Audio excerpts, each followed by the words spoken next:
Cerita tentang narkoba dimulai dari sebuah bunga sederhana, bunga opium. Sekitar tahun 3400 SM, orang Sumeria di Mesopotamia sudah menanam tanaman ini dan menyebutnya hulgil, tanaman kegembiraan.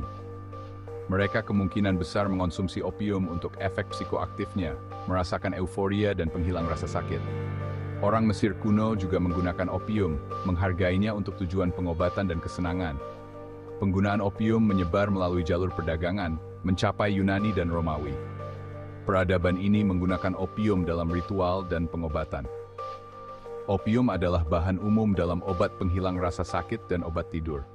Daya tarik opium berasal dari efeknya yang pada tubuh manusia. Opium menawarkan pelarian dari rasa sakit dan jalan menuju kesenangan. Namun, penggunaan awal ini meramalkan hubungan yang kompleks dan seringkali menghancurkan yang akan dikembangkan oleh manusia dengan opium dan turunannya. Dari Timur Tengah, pengaruh opium menyebar ke timur. Pedagang Arab memperkenalkan opium ke India dan Tiongkok sekitar abad ke-7. Dalam masyarakat ini, penggunaan opium awalnya tetap terbatas.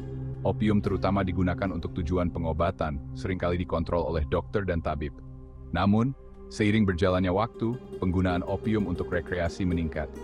Merokok opium, sebuah praktik yang berasal dari Asia Tenggara, menjadi semakin umum.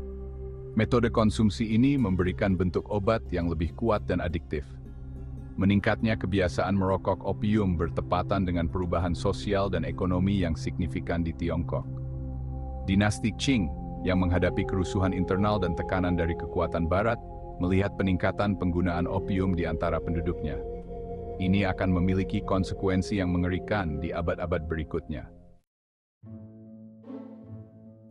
Pada abad ke-18, perusahaan Hindia Timur Britania mendominasi perdagangan opium dengan Tiongkok.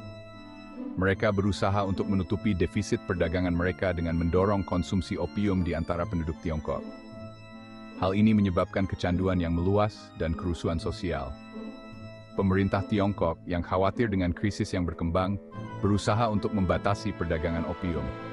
Upaya ini ditanggapi dengan perlawanan dari Inggris yang mengarah ke Perang Opium Pertama, dari tahun 1839 hingga 1942. Pasukan Inggris yang cara teknologi lebih unggul menang, memaksa Tiongkok untuk membuka pelabuhannya untuk perdagangan opium. Perang Opium Kedua, dari tahun 1856 hingga 1860, semakin memperkuat dominasi Inggris dan memperluas perdagangan opium. Konflik-konflik ini memiliki dampak yang menghancurkan bagi Tiongkok, melemahkan dinasti Qing dan menyebabkan periode kemunduran dan pengaruh asing.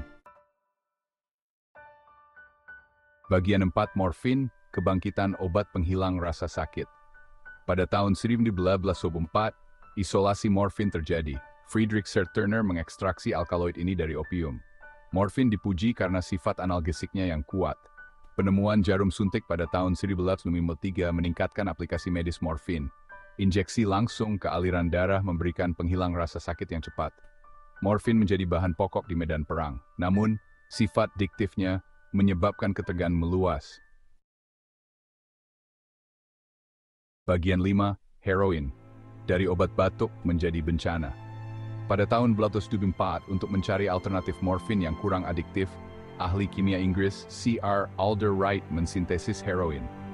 Obat baru ini, yang awalnya dipasarkan sebagai obat batuk dan pengganti morfin yang tidak membuat ketagihan, terbukti bahkan lebih kuat dan adiktif daripada pendahulunya. Meskipun ada tanda-tanda peringatan awal, perusahaan farmasi, termasuk perusahaan Jerman Bayer, mulai memproduksi dan memasarkan heroin pada akhir abad ke-19. Heroin diresepkan untuk berbagai macam penyakit, mulai dari sakit kepala hingga TBC. Namun, dengan cepat menjadi jelas bahwa sifat adiktif heroin menimbulkan ancaman yang signifikan. Pada awal abad ke-20, pemerintah mulai menyadari bahaya heroin dan menerapkan pembatasan pada produksi dan distribusinya. Namun, perdagangan narkoba terus berkembang secara terselubung. Merlitar Tingsar bagi Famanenet se-global, Yoling Nusikrang. Bagian 6, perdagangan narkoba modern.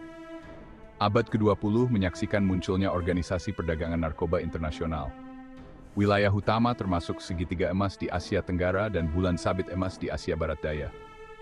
Upaya untuk memerangi perdagangan narkoba memiliki hasil yang beragam. Permintaan akan narkoba terlarang tetap tinggi. Perdagangan narkoba terus berkembang di abad ke-21.